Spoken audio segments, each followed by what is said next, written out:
the Bitcoin community doesn't have good memes. They just don't. And this is going to be part of their issue going forward.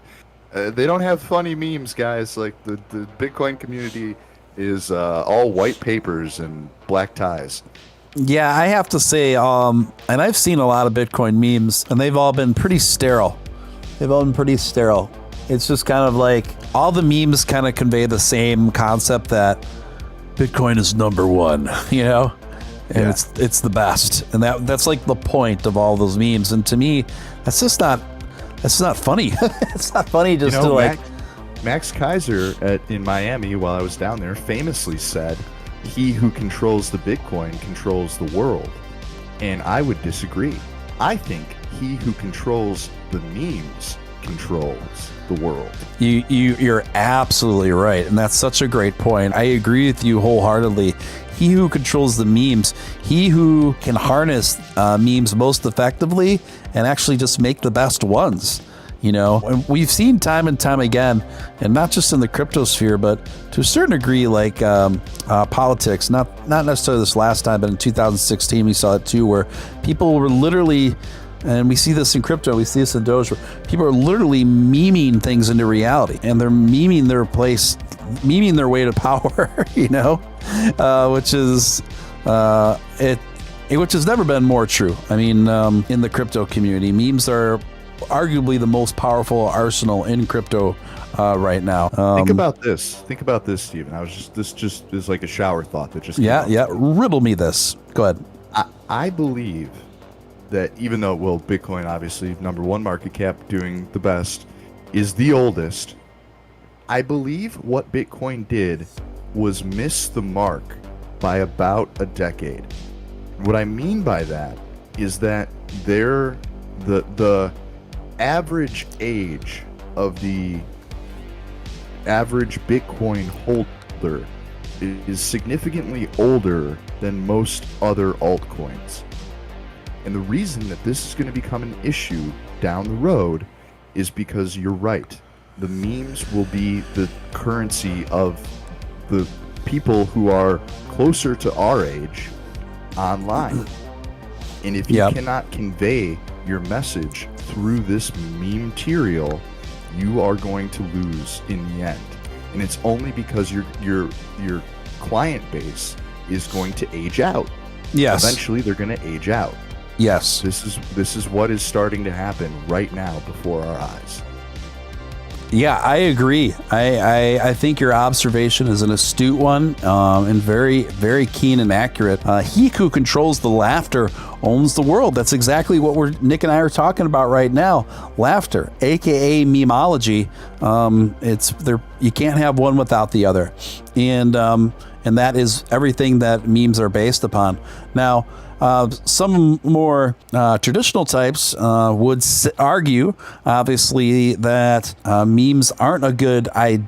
It's not a good idea to have memes play a big factor in all this, and that it's anti-intellectual. I would argue, on the contrary, to formulate a good meme that resonates, you have to be pretty clever. I mean, it has to be pretty clever. I can easily tell a big-brained meme versus a small-brained meme. I think the small-brained memes many times are the Bitcoin memes. To sound too brutal, but if your meme is overly, it's kind of like to be a good comedian, you have to be very intelligent as well and be able to not only read a room, but read the temperature of whatever social situation you're in, and that requires a high degree of a few different kinds of intelligence. That directly, to me, I see all those same parallels when it comes to memes in crypto going forward. Go ahead. Yeah. Zero just commented, memes don't pay the bills though.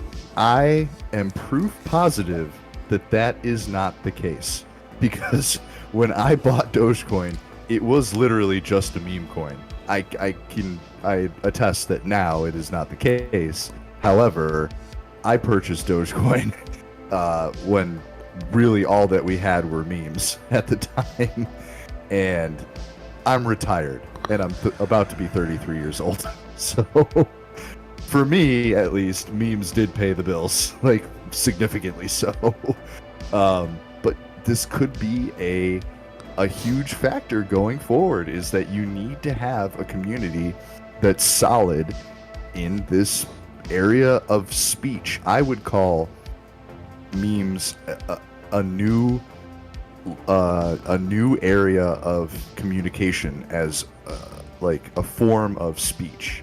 And this might it seems like a joke now, and it's been a joke for so many years, but this is how many people communicate. I have full conversations, by the way, with my girlfriend in GIF format. Like, we go back and forth with just funny pictures and like cat videos.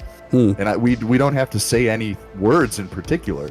We can just go back and forth with like funny little things, and this is kind of the future, guys. I mean, I was right about one thing 7 years ago, and I'm pretty sure I'm right about this now.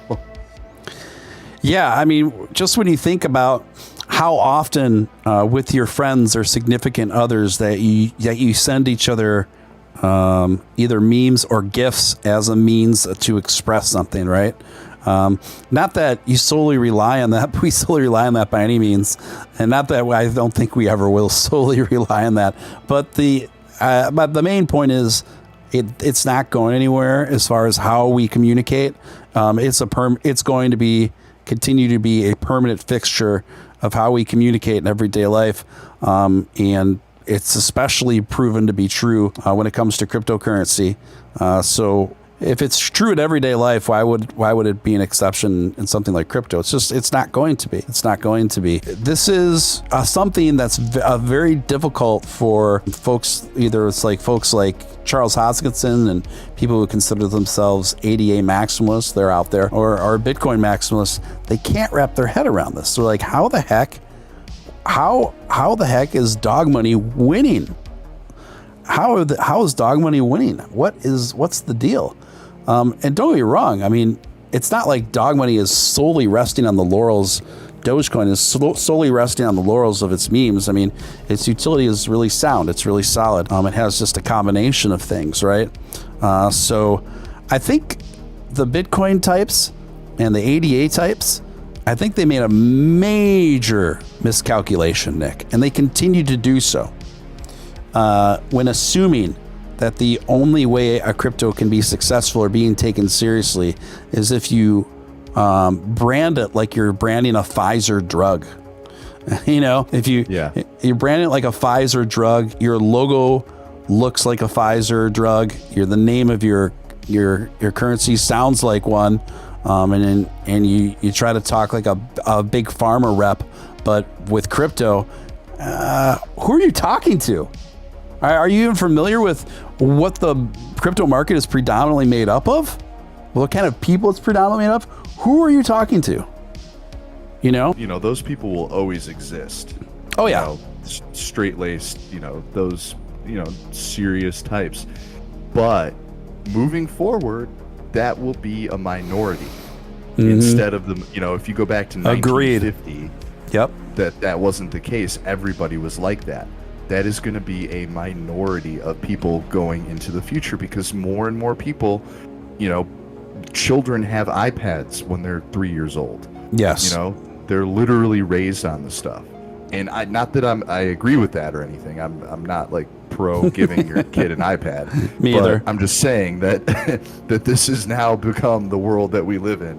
Like it or not, you're going to have to accept it. And if you're going to accept it, you might as well be on the bleeding edge of this culture. It's fine if you don't understand it, but I'm more talking to folks that are hostile to the idea of memes moving markets. It's not simply that the meme moves the market. It's what the meme is saying.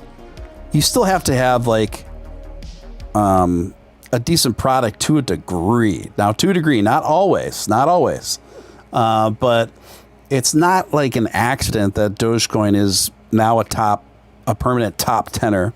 I mean, it's been around since 2013. It actually has a really solid utility, and it's had a ton of developmental work on it in the interim. If you can make the ultimate combination of having a great product in terms of crypto, obviously a great utility, along with something that's really good humored and can really bring the memes. That's the triple threat that you want.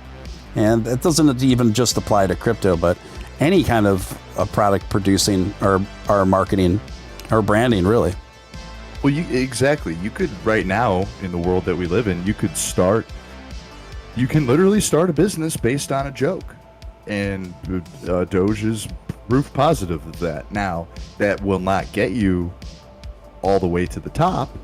Yeah. But, it is a good starting point, because it shows that your intention is pure.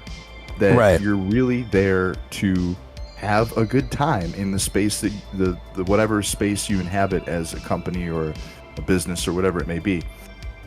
And if you believe in what you're doing, and if you're having fun in the beginning, this is what a foundation of what Billy always talks about: good times, not taking yourself too seriously. These are the solid, stable foundations that you can build an actual infrastructure upon. Mm-hmm. I love that too. Really well said. That being said, everything we've been talking about, it just really kind of just reasserts the idea that Dogecoin is a great investment going forward. I feel like the probability that future trends are more in favor of Dogecoin than many other of even the top 50 cryptos is extraordinary. Would you agree? I would.